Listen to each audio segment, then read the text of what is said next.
Right, we've got Mark White with us after a 1-0 win against Southend United. You must be well pleased tonight. It was just like Saturday, I felt.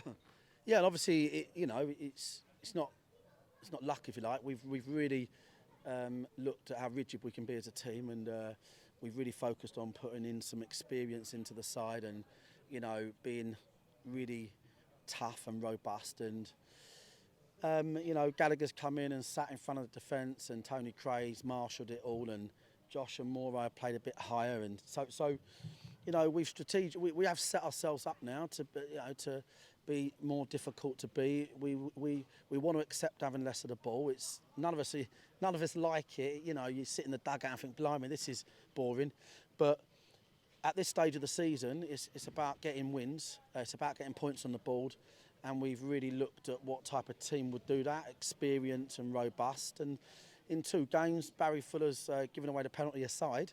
Saturday, it's a couple of clean sheets and good defensive performance. Dan Lincoln's in the best form he's been all season for sure. Really assured at the back. I think Tony Craig's helped that. George Frankham slotted in, and we really looked at right. If we're going to just have a set structure for the rest of the season, what's it look like? Well, can we consolidate with Frankham, Craig, Gallagher, real rigid, back 3, back 4, and then take our chances in high areas. And to be frank, mate, it's what a lot of teams do. With respect to them, they're in the top 5. Of course they are. They do it every week, every day of the week. But so listen, it's just want to say massive thanks to all the Southend fans that came all this way, and obviously the roof's not on the away end yet, so they've got a bit wet. So I appreciate them coming. Thank you.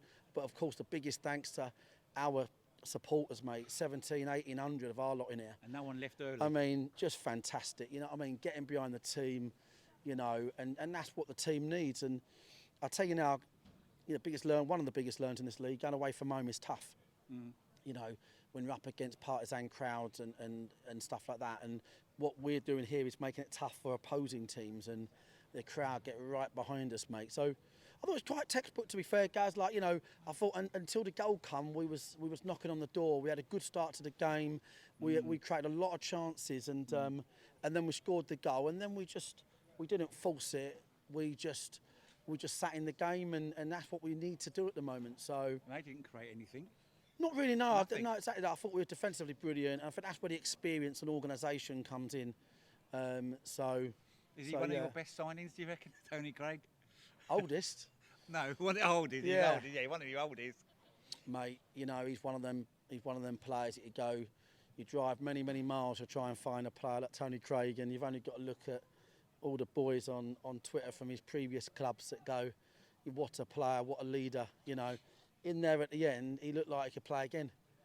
Yes, the bottom line, mate, and he's definitely him coming into the side. Jason and George obviously had a big impact, I feel, but Tony obviously is a leader. You have to say what you see, and his leadership is something else, mate. And it's a pleasure that he's here. But that's the thing, mate. We're doing the right things at the moment. Do you know what I mean? So two wins at home. We've made this a difficult place, and like I said, really, that's for the fans. The fans that get behind us at difficult times, and then we put a couple of wins on the ball for them. Do you know what I mean? That's for them. We work really hard here. Do you know what I'm saying? So we've had to get our ground grading, which cost a lot of money we didn't have. We're still now out there raising money for the last little bits. We've had to do that this season, compete with being part-time, masses of injuries, you name it. But these fans, mate, they've travelled all over the country. And, it's good to get them wins on the board. And best of all, we need to lose that tag of being, wide open. Do you know what I'm saying? And we're gradually doing that. I thought Cookie had a good game. He's looking solid. What happened to him? Did he have a broken nose? Yeah, or what? he's in the Ed Harris mould of just heading everything that moves and not looking at where other people are. His nose is like black and blue. Is it? Yeah, but he'll be fine. But at the time, it's the right thing to do. Get him off, and they changed their formation. It's good to be able to force them to change their formation, and then it weren't going to be a game for Macca. Harry come on, done what we wanted him to do, won little half battles and that.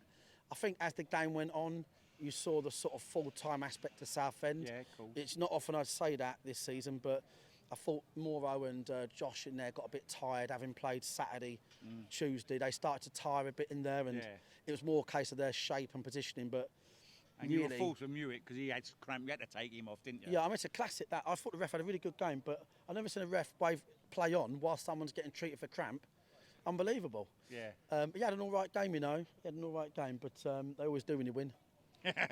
No, I thought it was a superb performance, mate. It's Yeah. two great performances from the lads, and on and upwards against Dagenham and Redbridge.